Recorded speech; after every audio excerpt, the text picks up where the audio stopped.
चुनाव का उद्घोष हो चुका है, तो अब जनता को भ्रम में मत डालिए। अब तो हो ही गया है और कुछ लोगों के मन में ये बात ना आ जाए नागरिक कि मशीन तो सेट ही है, मैं वोट डालने क्यों जाऊं। तो अब जनता को ये आह्वान होना, जनता का विश्वास उठ जाएगा। तो जनता को आना चाहिए और इस आजमाइश को एक बार और देखना चाहिए। वैसे तो ऐसा लगता है कि जनता का रुझान इस मुल्क में बदल चुका है और सरकार बदलाव की तरफ है। देखिए, जो बड़ा मीडिया था उसकी हवा तो छोटे मीडिया ने निकाल दी है। जो जब से सोशल मीडिया आया है तो बड़े घराने सब बंद हो गए और वो इतने नीचे आ गए कि उनको भी ये सोशल मीडिया के अकाउंट बनाने पड़े। ईवीएम को आप हटा दें थोड़ी देर के लिए और दूसरा आप बैलेट पे आ जाएं। तो क्या इंदिरा गांधी का चुनाव बैलेट पेपर से नहीं हुआ था? लोकसभा चुनाव की तारीख पहले ही हो चुकी है, 19 तारीख से चुनाव होने हैं, लेकिन इसी बीच लगातार ईवीएम को लेकर के सवाल लगातार उठते जा रहे हैं।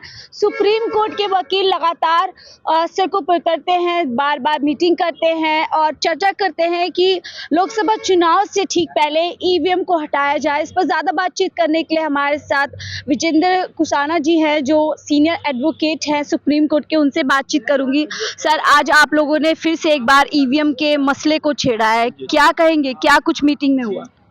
देखिए, मुल्क में कुछ ठीक नहीं हो रहा है। सारा देश ये चाहता है कि चुनाव ईवीएम से हो। मैं तो इससे थोड़ा सा अलग राय रखता हूँ कि ईवीएम से ही चुनाव आप करवा दीजिए, लेकिन उसमें एटीएम की तरह एक रसीद दे दीजिए जिससे नागरिक को संतुष्टि हो जाए कि मैंने जो वोट दिया था, जहां वोट दिया वहीं वोट गया। उसका सबूत तो देना चाहिए। और सरकार बिल्कुल अड़ी हुई है कि उसमें कोई बदलाव भी नहीं करेंगे और ईवीएम से ही करेंगे। तो मैं उस बात से भी पूरी तरह सहमत नहीं कि ईवीएम ठीक नहीं है। ईवीएम बिल्कुल ठीक है यदि आप उसकी रसीद देते हैं। और दूसरा, उसमें एक संशोधन मैं और चाहता हूं, जो ईवीएम की रखवाली, क्योंकि 2-2 महीने चुनाव चलते हैं, कहीं जो पहले चरण में चुनाव हो जाएगा वो 1.5 महीने तक ईवीएम संभाल के और उनको सुरक्षा में रखेंगे। उसका एक सुझाव मैं देश को देना चाहता हूं कि जो ईवीएम जो पहले चरण में चुनाव हो या कहीं भी हो, वहाँ एजेंट सरकार से पास होते हैं। जो एजेंट हैं वो एजेंट वहाँ सरकार के द्वारा मनोनीत हैं। उसी टाइम उसका बटन दबाइए, उसकी कैलकुलेशन करके एक स्लिप उस पर चिपका दीजिए। जो एजेंट है एक कॉपी उनको दे दीजिए और उस मशीन को उठा के फेंक दीजिए, फिर उसकी जरूरत नहीं रही। पता नहीं इस मुल्क में लोग ऐसा क्यों नहीं करना चाहते। पहली बात तो मैं इससे सहमत नहीं कि जो चुनाव हैं वो 1.25 महीने नहीं चलेंगे। ये मुल्क 2-2 महीने चुनाव में वक्त जाया करेगा। कोई सरकारी काम जो अहम काम है वो होंगे नहीं। ये तो मुल्क की बर्बादी है। पूरी दुनिया में चुनाव एक दिन में होते हैं। यदि कोई कहे कि मुल्क की आबादी ज़्यादा है, मैं इससे सहमत नहीं, क्योंकि चुनाव के जो कर्मचारी और अधिकारी होते हैं वो लोकल होते हैं, नगर निगम और दूसरे सेंटर के, वो वहाँ मौजूद हैं। वही लगातार आप लोग इस मुद्दे को लेकर के कई महीनों से, इनफैक्ट साल होने वाले हैं, इस पे तमाम जो राजनेता है वो भी सवाल उठा रहे हैं। हाल ही में आपने देखा होगा जो कमल हसन है, उन्होंने भी इस पे सवाल उठाए, लेकिन सरकार का ध्यान नहीं है। चुनाव की तारीख आ चुकी है, इलेक्शन कमीशन भी साफ कर चुका है कि चुनाव ईवीएम से ही होंगे। नहीं, इसमें भी मुझे जो बाकी राजनीतिक दल हैं उनमें भी कहीं संदेह आता है। जैसे कांग्रेस के कुछ चेलों ने तो कहा, लेकिन कांग्रेस की एक जो है राष्ट्रीय, उस पर ये बात नहीं आई। राहुल गांधी ने खुद उस पर सवाल नहीं, राहुल गांधी को सारे दलों की एक मीटिंग लेनी चाहिए थी। जो अपोजिशन के लीडर हैं वो एक साथ बैठते और वो एक बार बोलते नहीं कराएंगे तो बहिष्कार करेंगे चुनाव को। आप रली मिली बात मत करिए। और ईवीएम को लेके कौन आया? जब आप ईवीएम लेके आए थे तो तभी रसीद की बात करते ना। तो कहीं कुछ अधूरे मन से चीजें हो रही हैं। जनता तो चाहती है, लेकिन जो राजनेता हैं शायद उनमें कहीं कोई भ्रम की स्थिति है। और अब हम जनता से चाहेंगे, क्योंकि चुनाव का उद्घोष हो चुका है, तो अब जनता को भ्रम में मत डालिए। अब तो हो ही गया है और कुछ लोगों के मन में ये बात ना आ जाए नागरिक कि मशीन तो सेट ही है, मैं वोट डालने क्यों जाऊं। तो अब जनता को ये आह्वान होना, जनता का विश्वास उठ जाएगा। तो जनता को आना चाहिए और इस आजमाइश को एक बार और देखना चाहिए। चुनाव फिर आएंगे, यदि कुछ गलत होता है। वैसे तो ऐसा लगता है शायद जनता का रुझान इस मुल्क में बदल चुका है और सरकार बदलाव की तरफ है। सरकार, आप कह रहे हैं रुझान बदल चुका है, सरकार बदली, लेकिन सरकार तो लगातार दावा कर रही है 400 पार का। तो किस बुनियाद पे? देखिए, जो सरकार है ये झूठ बोलने की बहुत बड़ी मास्टर है। जैसे उसने एक 400 का फॉर्मूला सेट किया और यहाँ के जो राजनेता हैं ये बहुत मैच्योर मुझे नहीं लगते। वो मैच्योर नेता शायद अब रहे नहीं मुल्क में। वो 400 पे ही अटक गए। मोदी जी को आप इमेच्योर कह रहे हैं? मोदी जी को नहीं कह रहे हैं। मोदी जी ने कहा 400 वोट, 400 सीट आएंगी। अपोजिशन वाले जो वो मैच्योर नहीं लग रहे, वो 400 पे अटक गए। उन्हें 400 की चर्चा ही नहीं करनी चाहिए। आप मेहनत करो, आप जनता का मन बदलो, आप जनता के बीच जाओ, आप उससे ज्यादा अच्छा रिजल्ट दो। आप भी तो काम करिए। आप कैसे मन बदलेंगे? जो ऑपोजिशन है सबसे बड़ा, उनके अकाउंट सीज कर दिए जा रहे हैं, प्रचार के लिए पैसा नहीं है, टिकट खरीदने के लिए पैसा नहीं है, तो कैसे मोदी जी के प्रचार के टक्कर करेंगे? देखिए, इसको भी मैं गलत मानता हूँ। चुनाव जो है एक सर्वे की रिपोर्ट ये कहती है कि 5 करोड़ से 200 करोड़ के बीच एक संसदीय चुनाव होता है। इसके माने चुनाव कौन लड़ेंगे? इस चुनाव में पैसे की व्यवस्था को अलग करिए। सबसे पहली बात, 4 चीज़ों में बर्बादी होती है। एक तो जो लोकतांत्रिक व्यवस्था में राजनीतिक दल हैं, वो ऐसे आदमी को टिकट देते हैं सभी दलों में जो बहुत ही यसमैन हो, जो मुखर हो, उसको टिकट नहीं दिया जाता। आधी हार तो वहीं हो जाती है। दूसरी हार हो जाती है पैसे के बल पे। तीसरी हार हो जाती है जो गोदी मीडिया है, वो एक हवा क्रिएट करता है पूरी, ये आदमी बहुत ताकतवर है, चाहे उसके सामने कोई बड़ा प्रोफेसर, बहुत बड़ा विद्वान आदमी हो, लेकिन एक प्रॉपर्टी डीलर जो 8वीं फेल है, उसको बहुत बड़ा प्रोजेक्ट किया जाएगा। तो ये झूठ बोलने के मास्टर हैं। और मीडिया भी चूंकि उनके साथ है, सारा जो बड़ा मीडिया है उनके साथ है, तो सही खबर देश के सामने नहीं आ रही है। कभी कभी तो ऐसा लगता है कि जनता पूरी बदल चुकी है और शायद एक झूठी हवा है और जनता में बदलाव आएगा। तो आपको नहीं लगता इस समय सबसे बड़ा प्रचार का माध्यम मीडिया बन चुकी है, स्ट्रीम मीडिया?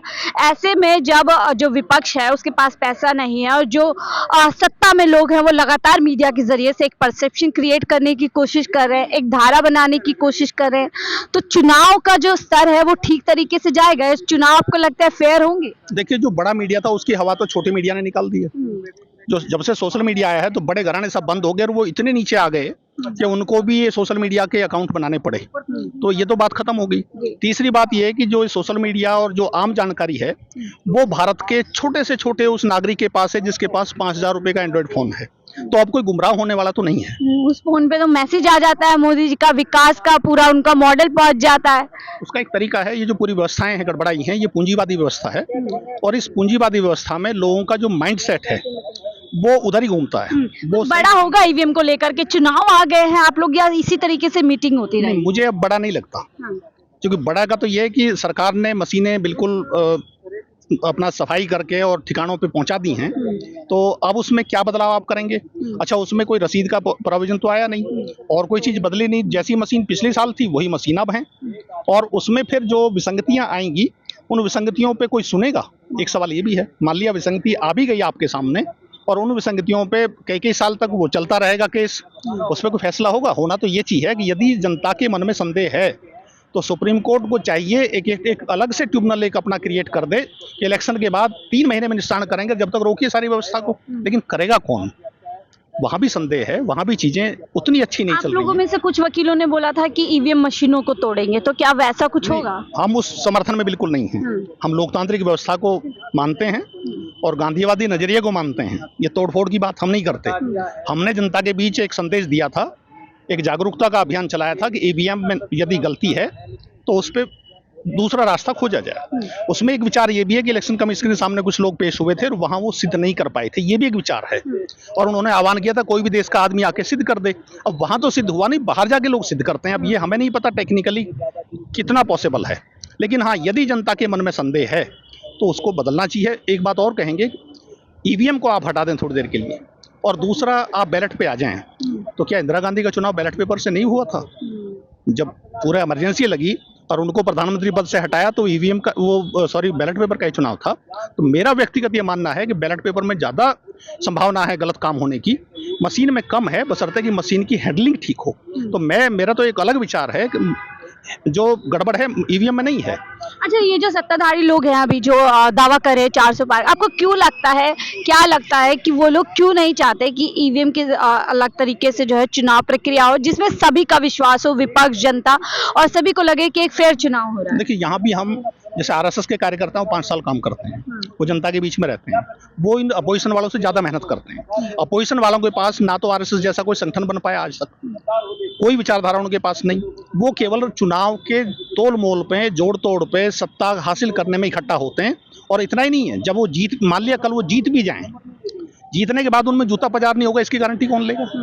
फिर उसमें आएगा कि साहब प्रधानमंत्री मैं बनूंगा। तो जनता में ये चीजें हैं, उसका उन्होंने आज तक खुलासा नहीं किया। वो कहते हैं चुनाव के बाद देखेंगे। तो बीजेपी में 2-3 चीजें और हैं। उनमें जो अपोजिशन के छोटे छोटे दल थे वो सब घराने बन गए, उनमें उनके वारिस आ गए। आरएसएस उससे अलग है, मैं कोई आरएसएस का समर्थक नहीं हूं, लेकिन जो उसकी सही बात है, आरएसएस में और बीजेपी में आज तक टूट नहीं हुई।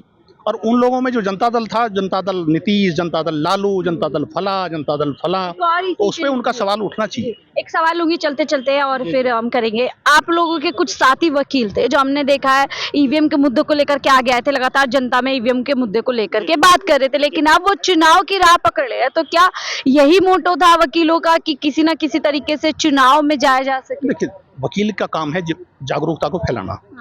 क्या समाज तैयार हुआ? समाज भी तैयार नहीं। और दूसरा, ये एक व्यवस्था सही आप बिल्कुल कह रहे हैं, कुछ लोग राजनीति इस तरह करते हैं, थोड़ा सा आंदोलन चलाइए, जंतर मंतर बैठिए और टिकट का जुगाड़ लगा के संसद में बैठ जाइए और उन्हीं के जैसा हो जाए जैसे और थे। यही 75 साल से चल रहा है, उससे अलग कुछ होता नहीं। धन्यवाद। चलिए, बहुत बहुत शुक्रिया हमसे बात करने के लिए। तो सुप्रीम कोर्ट के वरिष्ठ वकील थे जिनसे हम चर्चा कर रहे थे ईवीएम को लेकर के। उन्होंने पूरा बताया कि किस तरीके से ईवीएम को लेकर के उनकी लड़ाई लड़ रही है और आगे किस तरीके से ईवीएम को लेकर के वो लड़ते रहेंगे। फिलहाल मुझे दीजिए इजाजत, मैं शाहीन खान, 4 PM दिल्ली के लिए।